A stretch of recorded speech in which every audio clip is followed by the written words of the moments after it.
Assalamualaikum warahmatullahi wabarakatuh.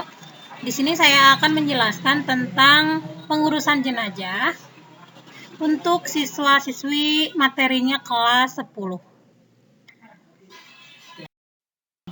Hari ini saya akan menjelaskan tentang 4 hal atau 4 kewajiban seorang muslim terhadap orang yang meninggal. Yang pertama ada memandikan jenazah. Ada 4. Kita awali dengan yang memandikan jenazah dulu. Itu yang pertama. Ada syarat jenazah yang dimandikan itu. Yang satu, beragama Islam. Keduanya, didapati tubuhnya walaupun hanya sebagian. Hal ini terjadi pada jenazah yang biasanya mengalami kecelakaan. Kemudian yang ketiga, bukan karena mati syahid. Kemudian syarat orang yang memandikan jenazah itu, yang pertama harus muslim, berakal, dan harus baligh. Yang kedua, berniat memandikan jenazah. Yang ketiga, kepribadiannya harus jujur dan soleh. Yang keempat, terpercaya, amanah, dan mengetahui hukum memandikan mayat, serta dapat menjaga aib jenazah.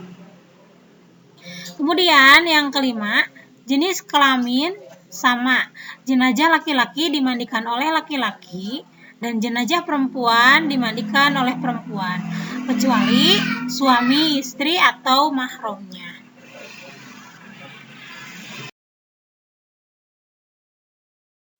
Oke. Tata cara memandikannya ya. Yang pertama itu jenazah dibaringkan di balai atau tempat lain yang memiliki standar, hindari terkena hujan, sinar matahari, dan harus tertutup ya, biar auratnya tidak terlihat. Kemudian yang kedua, diperintahkan menutupi mayat dengan pakaian yang melindungi seluruh tubuhnya agar auratnya tidak terlihat. Yang ketiga, pihak yang memandikan harus memakai sarung tangan apabila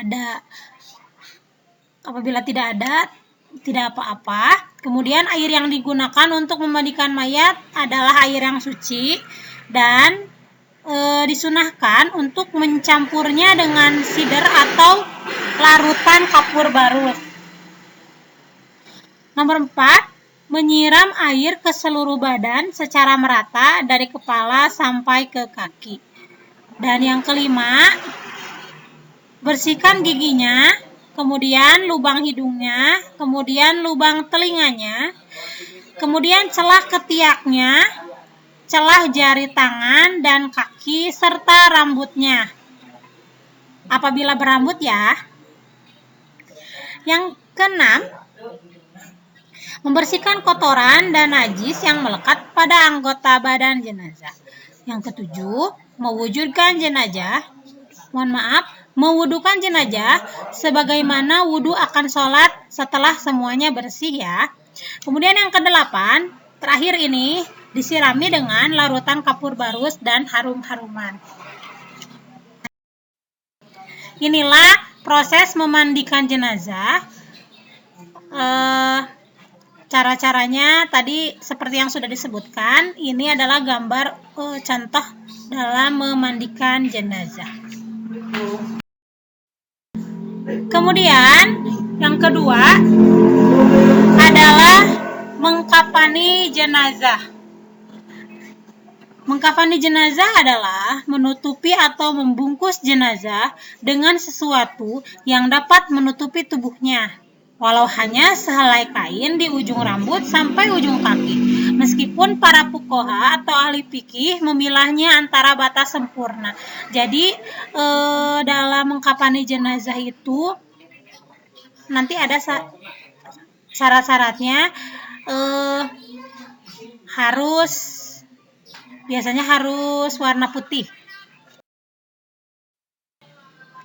Batas minimal dalam mengkafani jenazah itu, nomor 1, baik laki-laki maupun perempuan, adalah selembar kain yang dapat menutupi seluruh tubuh jenazah. Sedangkan batas sempurnanya bagi jenazah laki-laki adalah 3 lapis kain kafan. Tapi apabila tidak ada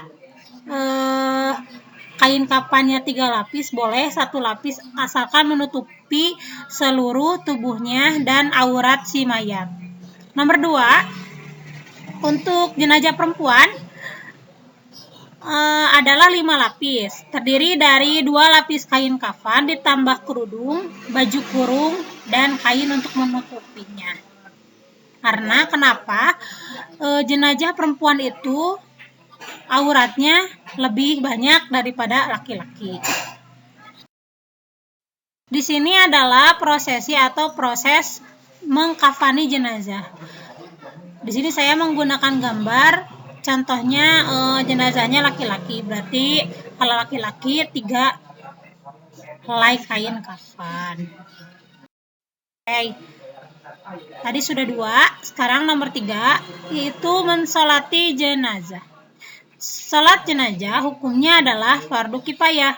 Hal tersebut didasari dengan perintah Rasulullah untuk mensolati jenazah sesama muslim. Bahkan sangat dianjurkan sebanyak mungkin kaum muslimin untuk mensolatkan orang yang telah meninggal supaya ia memperoleh syafaat. Amin. Jadi dalam mensolati jenazah itu meskipun hukumnya fardu kifayah, akan tetapi jika makmumnya lebih banyak atau jamaahnya lebih banyak dalam mensolati, itu lebih bagus karena lebih banyak yang mendoakan jenazah tersebut. Selanjutnya, keutamaan sholat jenazah itu yang ke-1, menyegerakan kebaikan bagi jenazah. Nomor 2, memberikan syafaat kepada mayat. Nomor 3, memperoleh banyak kebaikan atau pahalanya besar. Nomor 4, melaksanakan perintah Rasul. Dan yang terakhir, memberikan kemudahan untuk mayat. Rukun sholat jenazah itu ada 7. Yang pertama adalah niat.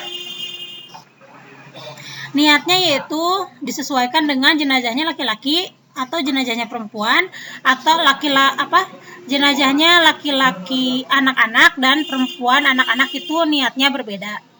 Contoh, niat untuk sholat jenazah laki-laki. Bismillahirrahmanirrahim. Usolli ala hadzal mayyiti arba'at takbirati fardhu kifayati lillahi ta'ala. Itulah niat, contoh niat untuk sholat jenazah laki-laki dewasa. Yang kedua, takbir dengan 4 takbir.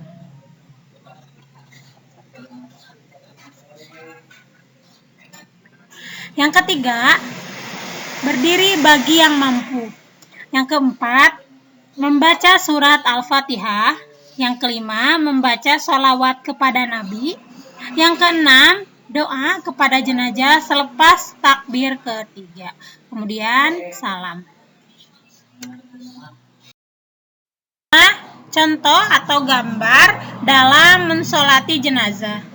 Dalam mensolati jenazah itu ada beberapa hal yang harus diperhatikan. Di antaranya jenazah disimpan di depan imam. Kemudian apabila jenazahnya laki-laki, maka posisi imam ada di sebelah kepalanya jenazah.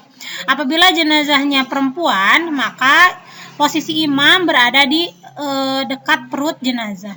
Kemudian untuk sholat jenazah ini tidak ada ruku dan tidak ada sujud, hanya 4 kali takbir dan posisinya berdiri.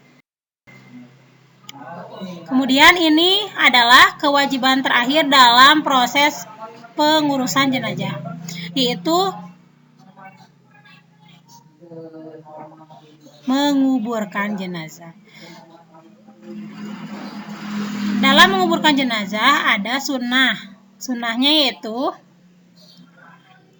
1. Menyegerakan atau mengusung membawa jenazah ke pemakaman tanpa harus tergesa-gesa. Jadi tidak boleh dilama-lamakan, tidak boleh berhari-hari. Jadi harus disegerakan. Yang kedua, penggiring tidak dibenarkan duduk sebelum jenazah diletakkan. Jadi yang ikut ke pemakaman itu tidak boleh duduk sebelum jenazah diletakkan di bawah atau di liang lahat. Kemudian yang ketiga, disunahkan menggali kubur secara mendalam agar jasad jenazah terjaga dari jangkauan binatang buas atau agar baunya tidak merebak keluar. Ini untuk menghormati juga aurat dan harga diri jenazah itu.